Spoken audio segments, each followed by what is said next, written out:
실장님, 오늘은 좀 되게 차분하시네요? 오늘은 좀 소개할 브랜드가 이런 느낌이거든. 어떤 느낌이죠? 그러니까 브랜드인데 브랜드가 없어. 브랜드가 없어요? 브랜드가 없어. 있었는데. 브랜드가 없다니까. 아니, 그러면 없었다가? 아니 브랜드가 없어. 그러니까 이게 뭐냐면 디자인이 없는 게 디자인이고 지평선이란 아무것도 없는 곳이면. 그게 도대체 무슨 말씀? 아니 그러니까 이게 그러니까 없어. 아니, 뭐가 없냐고요? 무인양품. 상표가 없는 좋은 상품이란 뜻의 이 브랜드는 말 그대로 상표나 로고가 없는 극강의 미니멀한 디자인을 추구합니다. 사실 디자인이 아예 없다고 해도 무관한데요. 그냥 일반적인 생활잡화 브랜드 아니야? 라고 생각할 수도 있겠지만 그건 무인양품의 빙산의 일각만 아는 겁니다. 이 브랜드는 지금 집도 팔고 있고요. 호텔 사업도 하고 있고 캠핑장도 운영하고 있으니까요. 생활잡화 브랜드라고 하기에는 좀 이상하죠. 오늘 7분 브랜딩은 아무것도 없는 브랜드. 그래서 더 있어 보이는 무인양품입니다.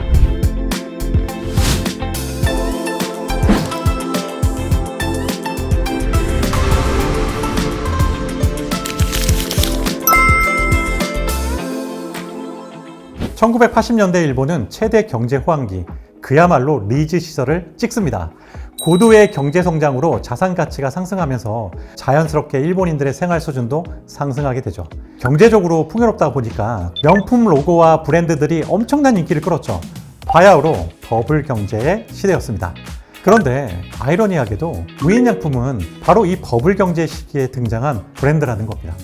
합리적인 가격에 좋은 상품으로 승부하겠다는 무인양품은 양극화된 소비 행태에 환멸을 느낀 사람들에게 꽤 신선한 브랜드였죠. 대형 슈퍼마켓 체인의 PB 브랜드로 소소하게 출발한 무인양품은 1989년에 양품계획이라는 회사로 독립하면서 자체적인 브랜드를 갖게 됩니다. 우리나라로 치면 이마트의 노브랜드 같은 거겠죠. 7분 브랜딩은 여기서 첫 번째 브랜딩을 발견하게 되는데요.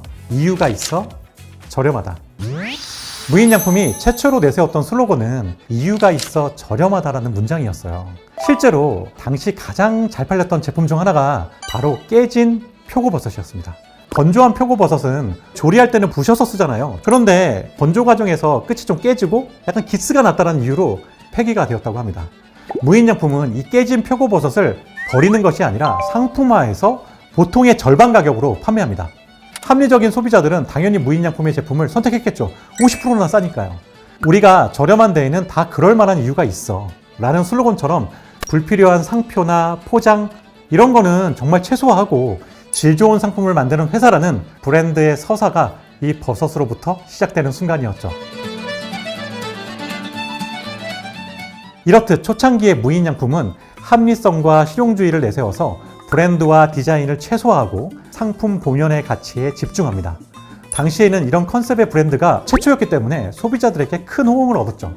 1991년부터 2001년까지 약 10년 동안 무려 440%의 성장률을 기록하게 됩니다. 하지만 너무 자만했던 걸까요? 공격적인 글로벌 진출과 대형 점포 오픈, 거기에 무분별한 제품을 개발하면서 무인양품은 2001년 38억 엔의 적자를 내면서 휘청합니다. 설상가상으로 이 시기에 유니클로와 다이소 등 무인양품과 대단히 비슷한 가치관을 가진 브랜드들이 대거 등장하면서 많은 사람들이 이제 무인양품의 시대는 끝났다라고 이야기했어요.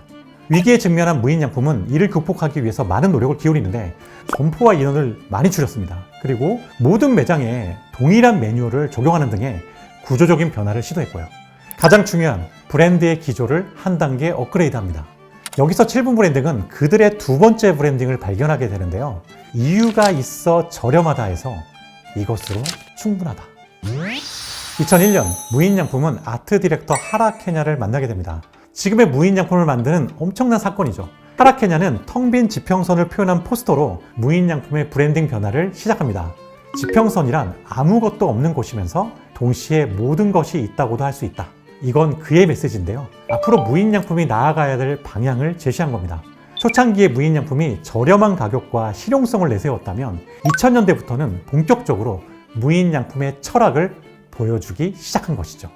하라 케냐가 강조했던 무인양품의 새로운 컨셉은 이것으로 충분하다입니다.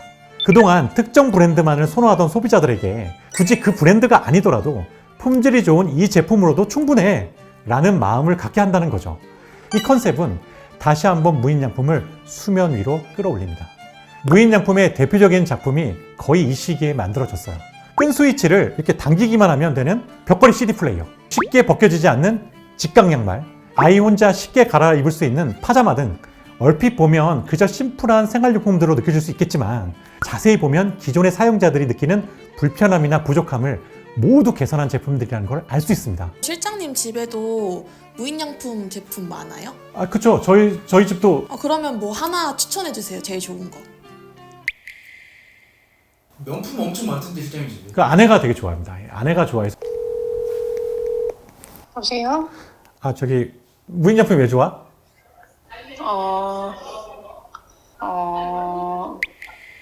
갑자기 물어보니까 생각이 안 나. 죄송합니다. 아니 이 방송을 만든다고 무인양품으로 모든 걸 도배해야 됩니까? 뭐가 불편하고 부족한지를 알려면 당연히 사람들의 생활을 관찰해야겠죠. 무인양품에서는 실제로 내부 직원들이나 고객들의 가정에 방문을 해서 어떠한 불만, 불편사항이 있는지를 꼼꼼하게 조사를 했다고 합니다. 바로 2003년부터 시작된 옵저베이션 프로젝트인데요.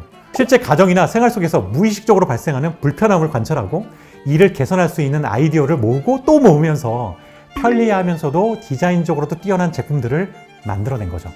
그러면서도 지난 과거를 반복하지 않기 위해서 새로운 제품을 출시하기 전에는 꼭 상품 검토회를 진행하면서 이 제품의 어디가 무인양품다운가? 라는 질문을 던졌다고 합니다. 이런 꼼꼼한 과정 덕분인지 실제로 무인양품의 제품을 써보면 자연스럽게 일상생활이 간소하고 편리해지는 기분을 느낄 수 있는 것 같아요.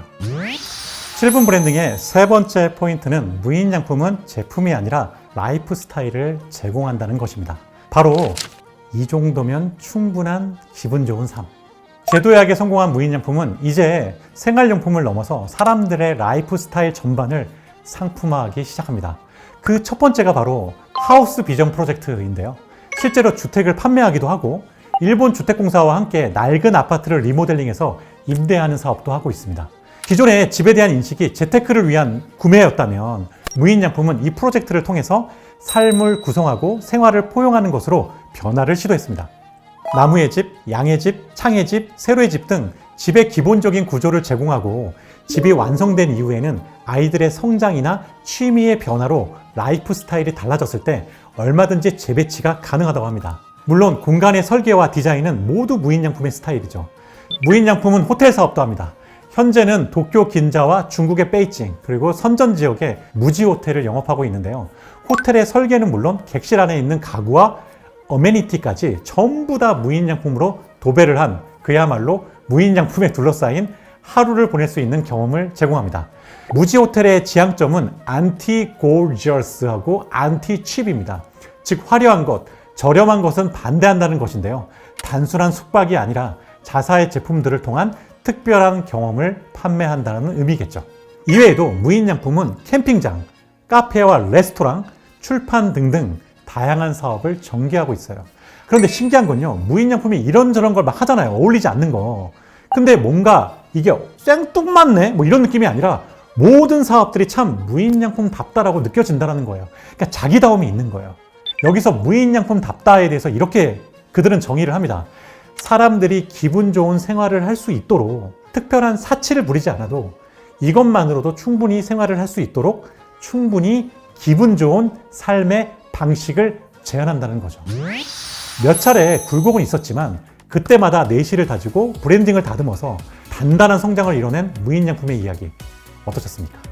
먼저 사람들의 삶을 들여다보고 그 안에서 어떤 통찰을 만들고 제품을 기획하고 이렇게 나아가서는 사람들에게 라이프 스타일을 제공하는 무인양품. 기능을 넘어서 사람들의 기분 좋은 삶을 바라보는 이 기업의 철학이 놀랍지 않나요? 브랜드가 없어서 브랜드가 된 무인양품. 우리도 아직 브랜드가 없지만 그렇기 때문에 더 가치 있는 브랜드가 될 수 있지 않을까요? 7분 브랜딩이었습니다. 혹시 알고 싶은 브랜드가 있다면 댓글 남겨주세요. 그리고 오늘 내용이 조금이라도 유익했다면 구독, 좋아요 부탁드립니다. 감사합니다.